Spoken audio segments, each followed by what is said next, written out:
For coming to cybersecurity in the boardroom. This is part one of a three-part series of Saul Ewing workshops. Today we're going to talk about boardroom issues relating to cybersecurity. At the end of this month, we have a program called Cybersecurity in the Trenches, which is focusing on the operational issues of trying to deal with cybersecurity issues. We have a cyber examiner for the Pennsylvania Insurance Department who also works for other insurance departments, who's going to come in and talk to us about issues that they find when they do examinations of insurance companies. We'll also have a consultant who's going to come in and talk to you about operational issues that they see with companies that they advise, including case studies and things like that. So it's a little more technical, but it's an important part of this cybersecurity regimen for companies. And then at the end of May, we're doing cybersecurity in the marketplace, where we're going to talk about insurance issues relating to cyber insurance, cyber insurance as it relates to CGI coverage and the litigation with that. And we're going to have somebody come in from Towers Watson and talk to us about the current state of the cyber insurance market, which, as you'll find out a little bit later from both Ig Rivera and I, it's not settled yet.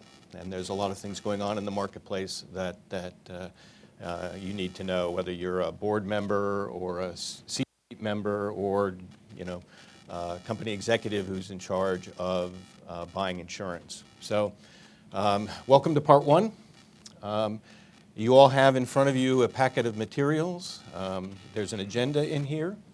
My name is Jim Gunnis. I am special counsel with Saul Ewing. And I'm going to talk to you today about the NAIC Model Act and the state of cyber security at large. I'm going to be followed by Fred Garson, a partner in our Newark office who is New York licensed and is going to talk to you about the new New York regulations, which are all near and dear to everybody's hearts. Then we'll have a break, and after that, April Doss, who is a partner from our Baltimore office, is going to come talk to us about federal law and federal issues with regard to cybersecurity. We have the pleasure of having Ig Rivera from Munich Re America come to talk to us about boardroom issues. Ig is counsel responsible at Munich Re America for advising the board, assisting the board with their deliberations and providing them with the information they need. So he's going to give you the Munich Re perspective and his perspective with regard to cybersecurity and how they're handling some of these issues. So a very practical point of view. And then I'll follow up at the end with a very, very short discussion of the cybersecurity insurance market, just to give you a little taste of what may come in a couple of months of the program. So having said that, as I said, my focus is going to be on the NAIC Model Act. Oops. I think I just shut it off. Okay, there we go. Thank you.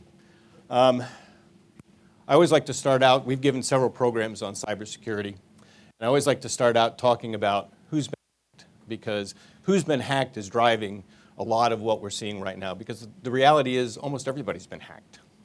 So these are some of the famous names that I think you've all heard. Target, the eagle there is the Federal Republic of Germany. Philadelphia City Council's been hacked, which is always a little humorous for us. The White House has been hacked. JP Morgan Chase, Home Depot, these are all ones that you've heard about. They're big names, and it's happening all the time. 2015, the biggest one, and probably still the biggest one, although Yahoo may eclipse that, we're still not sure yet, but is the Office of Personnel Management. Millions and millions and millions of files, fingerprints, things like that were taken by hackers from the federal government. This one, the hacking team, is my favorite because they're a company that is out there consulting on how not to get hacked. And so they got hacked. We all know about Ashley Madison. We've all heard about that. 2016. So there's Yahoo. Yahoo was actually, I think, a few years ago, but they just exposed it recently. You can see a lot of healthcare. We're going to talk about why that is. this DIN or DINE, I'm not quite sure how to pronounce that. That's a very interesting one because they are sort of a middleman in the internet. A lot of the internet connections run through them. And hackers decided that they wanted to slow down the internet, so they took over about 100,000 DVRs and DVD players and cameras and sent messages all at once through the internet, and it actually slowed down the internet and almost shut down DINE. So no computers involved whatsoever, all DVRs, DVD players, and cameras. So when you think about hacking, it's not just all about computers and guys sitting in little dark rooms with big screens. It can be done through a lot of different ways. So a couple of facts that are important that I think we should all talk about, and I'll kind of speed through some of these because I don't want to belabor the point. But if you look at 2016, 1,093 documented breaches, up from 781 in 2015. If you look at the cost of breaches themselves, the average cost of a data breach of all breaches, $3.8 million. Average cost of a data breach in the US, $6.5 million. And the cost estimate for a large data breach in the US, $163 million. One of the things that Jerry Link's going to talk about when he talks in our next program is what kind of records are people looking for, and why are healthcare records so important? Well, here's one reason right here. If you look at the average cost on this is on the dark market. It's $154 per financial record, but it's $363 that they can get for medical records. And the main reason for that is terrorism. Terrorists want to find out people's medical records. They want to find out if they can do a dirty bomb, some kind of virus that's going to affect people. And the more medical data that they have to looking at where people live and what their issues are, the more they can sort of plot sort of thing. So it's something that I didn't know until we started this last year, that why medical records were so important. 2014, 246 million records. 2015, 169. This is, I think, one of the most interesting slides. I was doing a little bit of research to update the information for this program. And if you look at the FBI, ransomware attacks, 4,000 times a day in 2016. And Kaspersky said every 40 seconds there's a ransomware attack on a business somewhere in the United States. I mean, those are remarkable pieces of data. In Q3 2016 alone, so this is just one quarter of 2016, there were 18 million new malware samples. These are new compared to the last quarter. So you can imagine how many different pieces of malware out there. And this is why everybody's always scrambling, trying to catch up to the most recent piece of malware, because the volume of this is so huge that it's become one of the #1 issues, I think, in the country. Despite all the technology and everything else that's going on, the biggest issue for companies continues to be, and probably April will talk about this, Fred may talk about it, Ig's probably going to talk about it, is your personnel. Because the main way for the last 8 years of a cyber attack is phishing and hacking. They phish first and then they hack. And I'll give you at least my favorite example, which is Stuxnet. I don't know if you know what Stuxnet is, but Stuxnet is the Israeli virus that the Israelis use to infiltrate the Iranian uranium production facilities. And for months and months and months, the Israelis tried to hack their way in from the outside, and they couldn't get in. The firewalls were too good, just couldn't get in. So they came up with this ingenious plan. They sent somebody out to the parking lot with thumb drives with the virus on it, and it said employee salaries on it. And they dropped a few of those in the parking lot, and sure enough, somebody picked it up, took it inside the Iranian facility, plugged it into the computer, and suddenly they were in.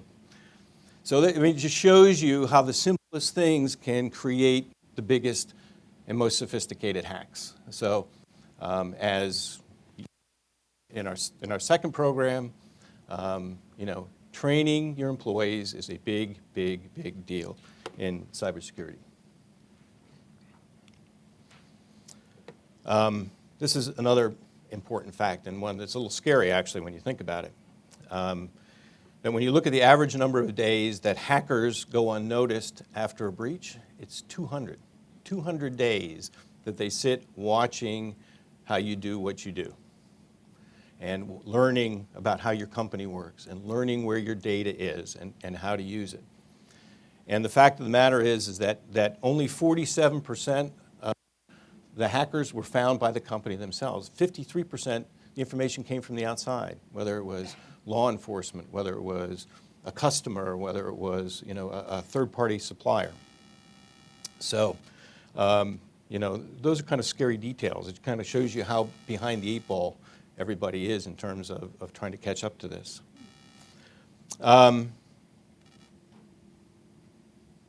52% of companies that suffered successful cyber attacks are not making any changes to their cybersecurity. It's a pretty interesting fact. You get hacked and you're not changing anything. What does that say either about how much interest you have in it or the difficulty of doing it, both of which are issues. As we talked before with regard to Dyn, it's not just computers, it's anything that's smart. Phones, tablets, DVRs, DVD players, refrigerators. There was a hack with using a refrigerator. So anything that's smart can be hacked. And you may even notice on Amazon now you can buy little things to put over your cameras and your computers because now they're hacking all the cameras and watching people in their homes. So, the possibilities are endless. And as the technical companies who are making the smart things are telling you, there's going to be more and more and more and more and more of these. So there's going to be endless possibilities for hacking. Just a couple of things, and I won't spend a lot of time on this. But I think there's been a sort of a catch-up phase of U.S. companies trying to catch up to the technology and the issues that are here. So over the last couple of years, chief legal officers with the Association of Corporate Counsel said that at least 1 in 4 had experienced a breach in the last 2 years. But only 1 in 3 had data breach protection insurance. I think that's changing. In 2015, PwC did a study on boards and how they look at these things. And 28% of those boards had no presentation whatsoever from the information security leaders. 26% had the information security leaders only make 1 annual presentation to the board. And 42%, which is probably the most astounding number here, didn't consider this to be a corporate governance issue. I think that's also changing. At least I hope it is. And as you can see from these other studies, there is a substantial amount of concern at the board level about whether they know enough to effectively deal with this issue. So let's talk a tiny bit of history, at least from the insurance side. In March of 2015, you had the New York Insurance Department issue letters telling all of the New York domiciled companies that they're going to be examined. And they now, as Fred's going to talk to you, have a final set of regulations that comes online very shortly, right, Fred? March 1st. It's already online. At the same time, the NAIC was starting to try and figure out how to deal with this. And so they issued principles for effective cybersecurity. There were 18 of them.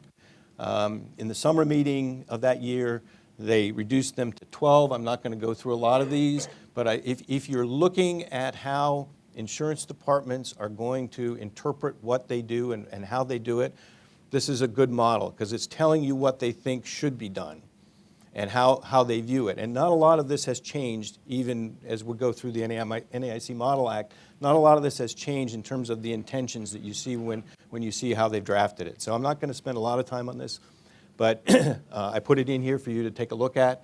But principles 7 through 10, I think, are probably the most important principles in terms of what the NAIC has been doing recently.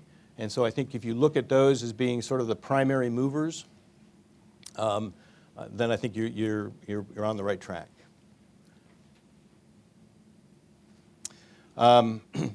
In October of 2015, the Cybersecurity Task Force adopted a Cybersecurity Bill of Rights, which wasn't without contention amongst the states, but it was intended to identify what the insurance departments thought the rights of consumers were. Again, I'm not going to spend a lot of time on this, but if you, particularly the notice provisions and the cure provisions of the Bill of Rights, you see all of these things showing up in the Model Act, you see them showing up in the New York regulations. So again, I think it's a good indicator of where the insurance departments, how they feel about what kinds of things insurance companies should do if and when there is a breach. And some of that they've actually codified in the NAIC Model Act and is in the New York regulations. Some they haven't, some they've left open to commissioners to decide. But if you're looking to say, okay, well, what's he going to do here? These are good indicators of what they're likely to do. Again, these are just, again, lists of the Bill of Rights. I don't want to spend a lot of time on this, but it's something worth knowing as you're looking through things, trying to decide in your particular situation what might happen. All right, let's talk about the NAIC Model Act itself. The first draft of the NAIC Model Act was March of 2016. It was amended in August of 2016. There is now a new draft out. It's not an exposure draft yet, at least when I last looked a couple days ago, it wasn't an exposure draft, but it's been circulated to the industry to get a sense of their view on things. But the NAIC Model Act covers breaches of data security. But it doesn't include unauthorized acquisition of encrypted material, or even if it's unauthorized, but the encryption process isn't taken along with it, then it's not considered a breach for which there's required notice. And we're going to see in some of the recent amendments that they've sort of refined that a little bit too, made the types of breaches that have to be reported have been sort of narrowed a little bit. Like the New York model regulations, it applies to all licensees. So it's not just insurance companies. It's brokers. Any entity that is required to get a license from an insurance department is required to comply with these. So what does it protect? The first two drafts protect personal information. And here's a list that's in the Model Act of the types of information that have to be protected. Financial account numbers, credit card numbers, debit card numbers, their name, non-truncated Social Security numbers, which is interesting because I always thought they would even include truncated Social Security numbers. Because as you all know, when you call up and say, can I have information about my bank, they say, give me the last 4 digits of your Social Security number. But that's not included. Driver's license number, date of birth, username, email address, biometric and health information, past and present mental or physical health information, payments made for the provision of health care, information provided by a consumer to an insurance company as part of the application process, information provided to an insurance company as part of a claims process, providing services, or a list of grouping of consumers that isn't publicly available. Under the Model Act, each licensee, and this is important language, shall develop and implement, so it's mandatory, shall develop and implement and maintain comprehensive written information security program that contains administrative, technical, and physical safeguards for the protection of personal information. According to the Model Act, this is scalable by size, by complexity, by type of information, but there's nothing in the Model Act that tells you what that means. If you're big, does that mean you have more requirements? If you have the same information that a smaller entity has? There is no interpretation whatsoever of this. And so we don't really know what scalable really means in terms of how the insurance departments in the states are going to interpret this. The security program shall, again, mandatory, be designed to protect security and confidentiality of personal information, protect against anticipated threats, and against unauthorized access, and to minimize the likelihood of harm. So again, mandatory requirements in the statute. So this is where, excuse me, when we get to cybersecurity in the trenches, we're going to talk about how do you do all this.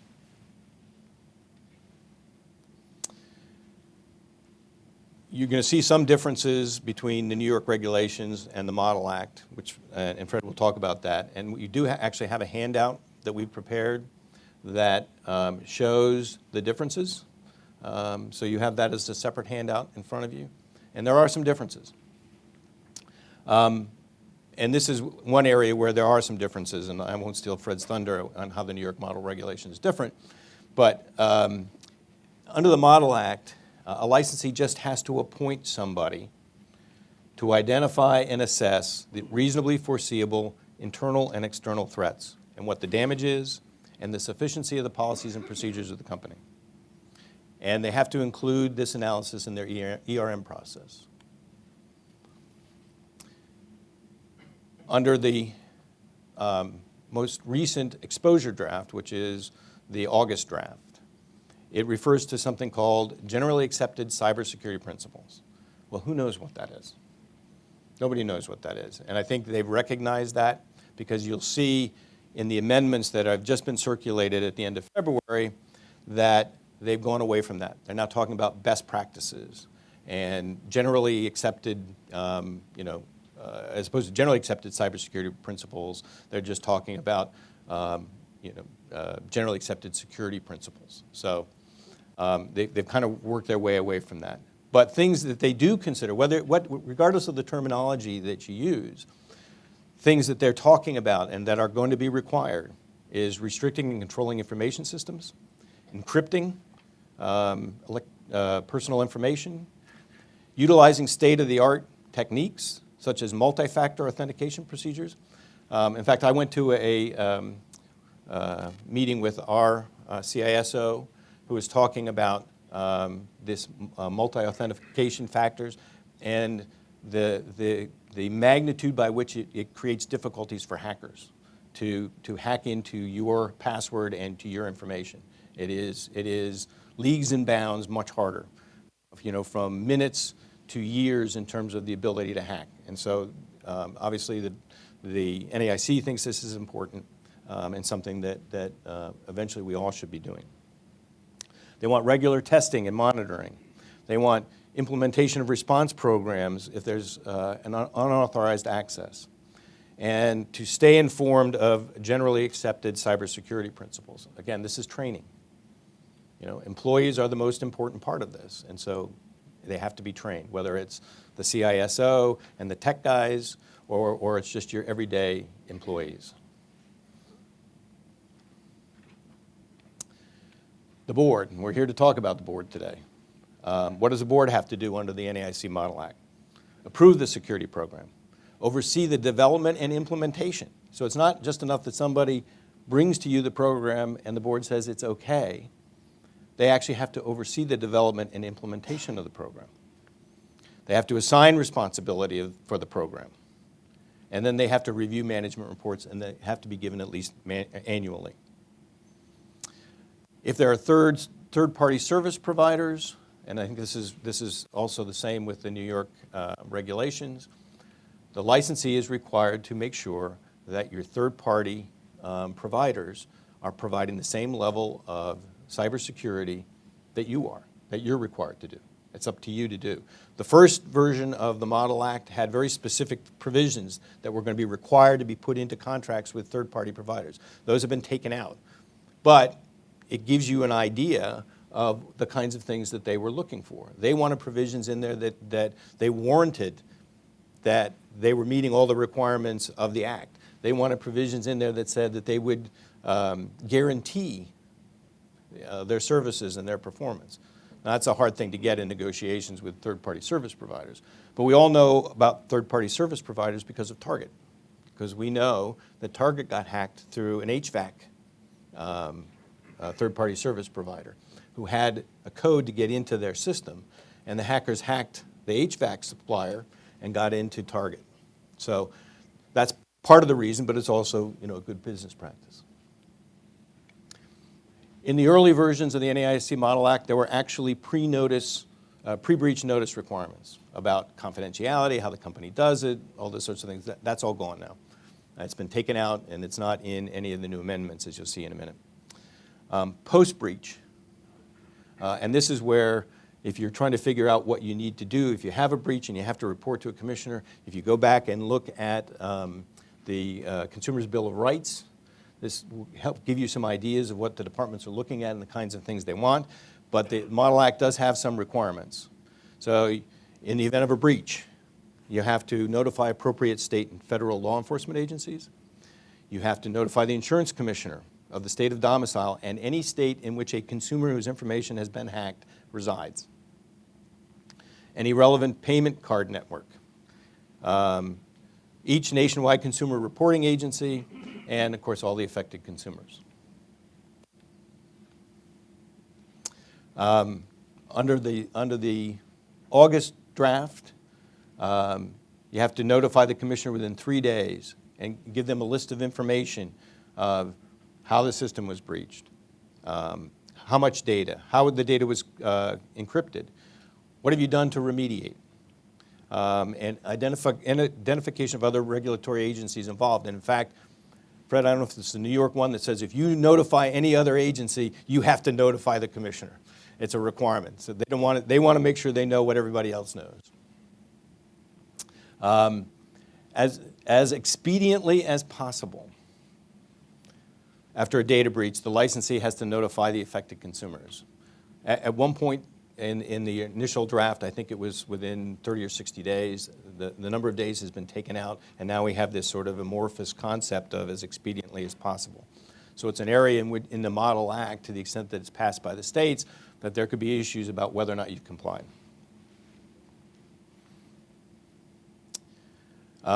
Commissioner can prescribe the level of consumer protection, and as you'll see in a second when we talk about the amendments, whereas before there was a requirement that where there was a breach, there had to be protection provided to each consumer for at least a year. Now it's for an appropriate period. Again, another area of discussion. The first draft of the Model Act had a private right of action. That's no longer in effect. It's gone from the draft, so there are no private rights of action under the Model Act. And every piece of information provided by a company to the commissioner under the Model Act is confidential, not subject to discovery. As I mentioned to you before, in February, they produced amendments. Now that the Act says if you have other state or federal obligations, this is not intended to duplicate those. So if you have other state or federal obligations that comply with this, you don't have to do anything extra to comply with the NAIC Model Act. It now talks about non-public information, which including the list that we already talked about, now also includes the fact that a consumer is or was just a customer, whether they were or are now a customer. Any information provided by the customer to a licensee or that licensee's agent. Any information collected through an internet cookie. And we all know, I mean, when you sign into the internet and you're looking at your browser and all these ads are coming up on the side of the things you just looked at 15 minutes ago, that's all internet cookies that are providing that information. So if insurance companies or licensees are getting information from you as a consumer because you went on their website, that's now protected information, regardless of whether it fits any of those other categories. Any information from a consumer report. And it does not include any information that doesn't have a personal identifier in it.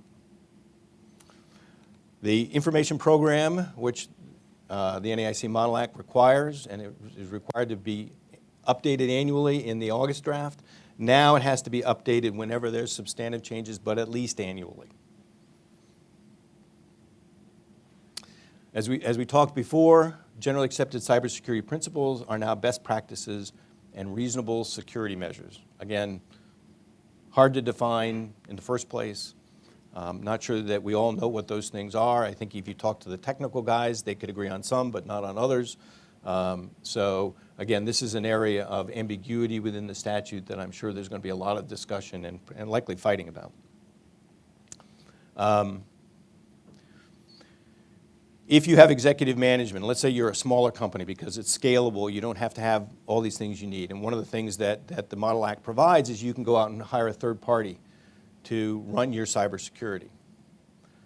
So the new amendments say, well, if you do that, whoever you get to do that has to provide to you, the executive who's running this, the same information that you're going to have to provide to the board.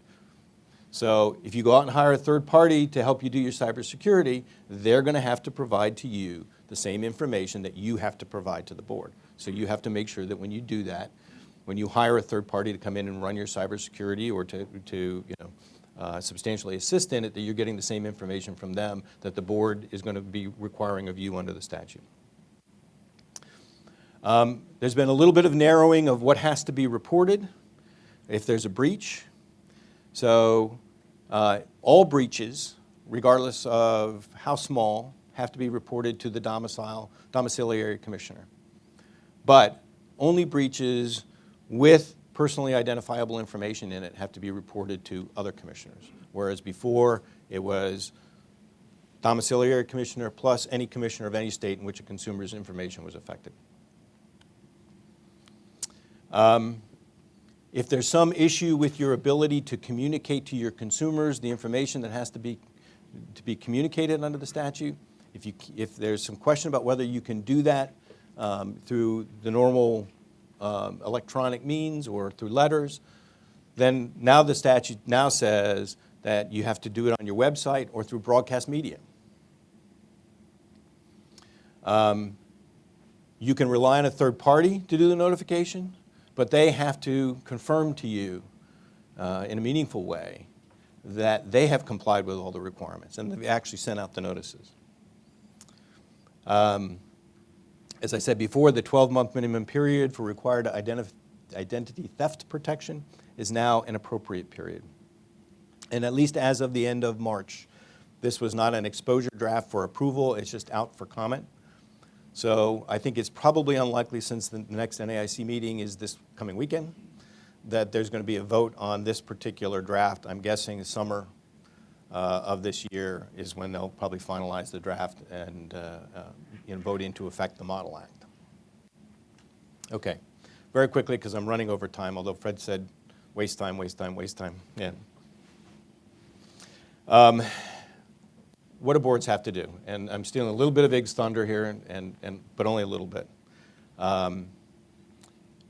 Having a chief information officer, if it's consistent with the size and complexity of the information of your company, is an excellent idea, and it's probably coming to be required, whether it says it's actually required or not. I think at this point in time in the state of regulation, if you don't have that, you're going to have to be explaining why you don't have that to a commissioner, to your domiciliary commissioner, or to the insurance department somewhere. You can use outside experts, that's okay, but as we saw from the Model Act, that whatever they do for you, they have to give you the information and confirm to you they've done all the things that you have to do and that you have to, as a senior executive, if that's where you are, have to report to the board. Chief legal officers have to become more cybersecurity savvy.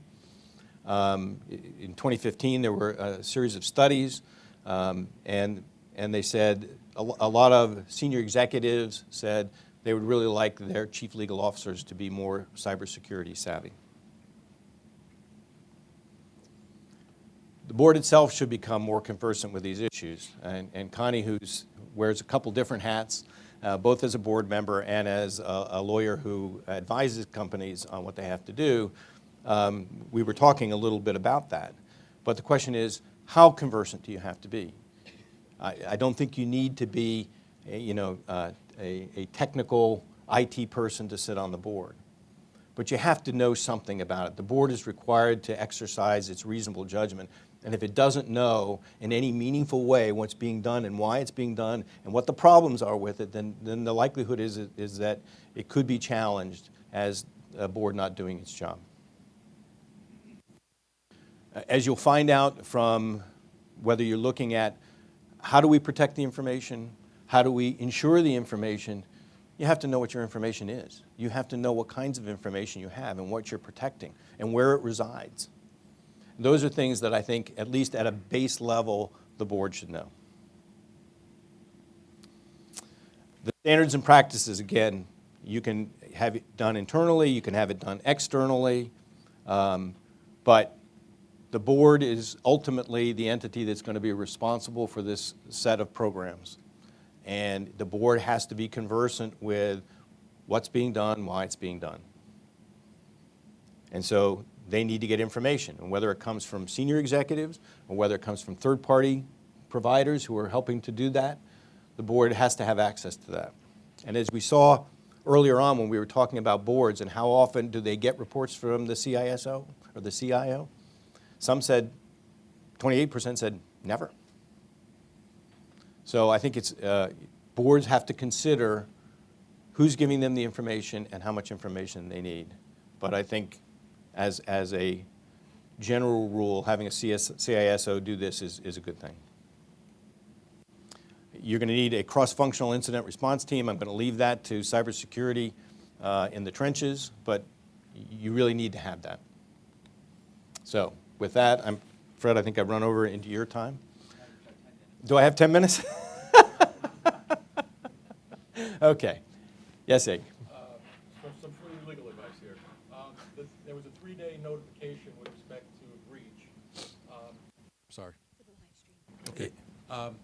You pointed out there was a 3-day notification to the commissioner with respect to a breach. Yes.